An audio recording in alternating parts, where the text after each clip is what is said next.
अस्मा को बुनियादी तौर पर दो अहम अक़साम में तक़सीम किया गया है. ഇസ്മുകൾ അവർ ഉണ്ടായി വന്നതിൻ്റെ അടിസ്ഥാനത്തിൽ രണ്ടാക്കി തരംതിരിച്ചിട്ടുണ്ട്. ഇസ്മു മാരിഫ ഓർ ഇസ്മു നക്കിറ. ഇസ്മു മാരിഫ അതായത് ഖാസ് ആയിട്ടുള്ളത്. യെ കിസി ഖാസ് ശഖ്സ് ജഗ യാ ചീസ് കെ നാം കോ സാഹിർ കർത്തെ ഹെ. ഇത് ചില പ്രത്യേക വ്യക്തികളുടെയോ സ്ഥലത്തിൻ്റെയോ വസ്തുക്കളുടെയോ പേരിനെ വെളിവാക്കുന്നു, വ്യക്തമാക്കുന്നു. ഇസ്മു നക്കിറ ആം യെ കിസി ആം ഷഖ്സ് ജഗ യാ ചീസ് കോ സാഹിർ കർത്തെ ഹെ. ഇത് കോമൺ ആയിട്ടുള്ള കാര്യങ്ങളെ, കോമൺ ആയിട്ടുള്ള വ്യക്തികളെയോ സ്ഥലത്തെയോ വസ്തുവിനെയോ വ്യക്തമാക്കുന്നു. ഇനി ഇസ്മു മാരിഫ കെ അക്സാം. ഇസ്മു മാരിഫ തന്നെ ഖിസ്മുകളുണ്ട്. അതിൽ ആദ്യത്തേതാണ് തഖല്ലുസ്. वो मुख्तसर नाम जो शायर अपनी शायरी में इस्तेमाल करते हैं जैसे ഗാലിബ് ഹാലി.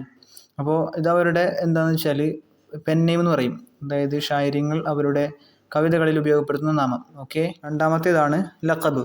वो नाम जो किसी खूबी या कारनामे की वजह से दिया गया हो. അതായത് ചില ക്വാളിറ്റികൾ കൊണ്ടോ അല്ലെങ്കിൽ വല്ല അച്ചീവ്മെൻറ്റ്സോ ഒക്കെ കാരണമായി നൽകപ്പെടുന്ന നാമമാണിത്. ഉദാഹരണത്തിന് റസ്തം ഹിന്ദ്, ഷേറെ ഖുദ. ഇവിടെ കണ്ടില്ലേ, അള്ളാഹുവിൻ്റെ സിംഹം അല്ലെങ്കിൽ ഹിന്ദിൻ്റെ റസ്തം എന്നൊക്കെ പറഞ്ഞ പോലെ.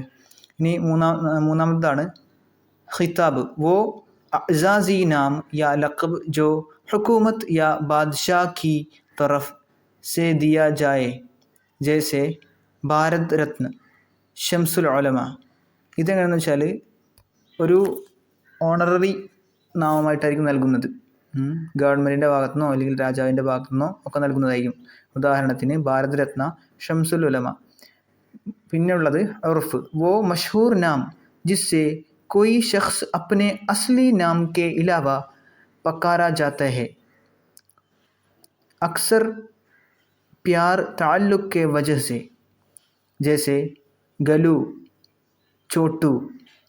അതായത് ഒരാൾ ആയ വ്യക്തി സ്വന്തം നാമത്തിനുപരിയായി ഈ ഒരു പേരിലായിരിക്കും അറിയപ്പെടുക. ഇത് സ്നേഹം കൊണ്ടോ അല്ലെങ്കിൽ ഇഷ്ടം കൊണ്ടോ ഒക്കെ ആളുകൾ ഇടുന്നതാണ്.